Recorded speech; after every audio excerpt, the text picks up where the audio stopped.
Jangan bermain api. Yakobus 1 ayat 15.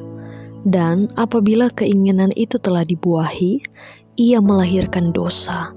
Dan apabila dosa itu sudah matang, ia akan melahirkan maut. Letusan Gunung Santo Helens pada Mei 1980 menyimpan kisah dramatis. Pihak berwenang sebenarnya sudah memperingatkan warga sekitar melalui perintah evakuasi. Namun terlepas dari seriusnya ancaman yang telah mereka sampaikan, beberapa orang memilih untuk mengabaikannya. Salah satu dari mereka adalah Harry Randall Truman, pria berusia 83 tahun yang memiliki dan mengoperasikan Spirit Lake di dekat Gunung Santa Helens.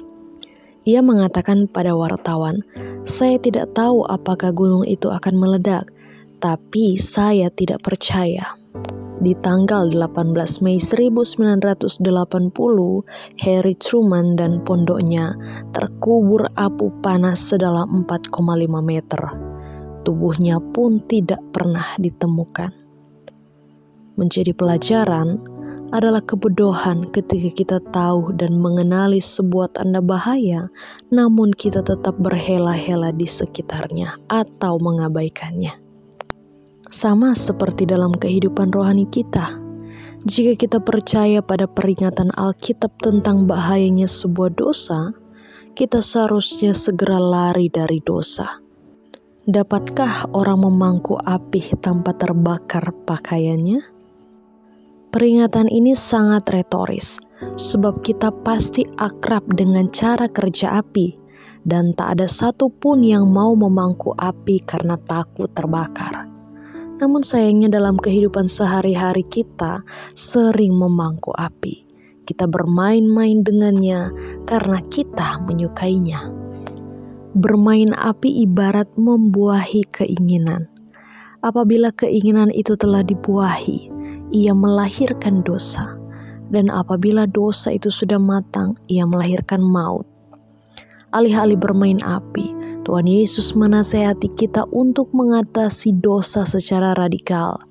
Jika tangan, kaki, atau mata kita menyesatkan kita, lebih baik kita hidup tanpanya. Jadi intinya adalah kita perlu membuang segala hal yang menyebabkan dosa dalam hidup kita. Jangan jahil, jangan iseng, jangan pergi ke tempat-tempat yang tidak benar, dan masih banyak lagi. Jangan mencoba-coba bertindak di luar ketetapan Tuhan. Karena ketika awalnya kita mencoba, pada akhirnya kita akan terjerumus. Dan sama seperti api, hal-hal buruk di luar ketetapan Tuhan akan membakar kita sampai habis. Jangan pernah kita bermain api. Mari kita berdoa. Bapa kami di dalam sorga, kami bersyukur buat semua anugerah dan kebaikan Tuhan bagi kami. Saat ini kami sudah mendengarkan renungan firman-Mu. Kami berdoa, Tuhan tolong kami, mampukan kuatkan kami untuk selalu berjalan pada ketetapan-ketetapan yang Tuhan tetapkan. Dan ajar kami untuk tidak mencoba-coba hal-hal yang tidak berkenan kepada Tuhan. Ajar kami untuk selalu tunduk pada aturan yang Tuhan sudah tetapkan. Kami bersyukur buat anugerah Tuhan bagi kami. Kami percaya ketika kami benar-benar mau melakukan apa yang sesuai dengan kehendak Tuhan, maka kami percaya kuasa Tuhan akan terus mengalir dan memberkati kehidupan kami. Kami bersyukur atas renungan firman Tuhan kali ini. Dalam nama Yesus kami berdoa. Amin. Tuhan Yesus memberkati.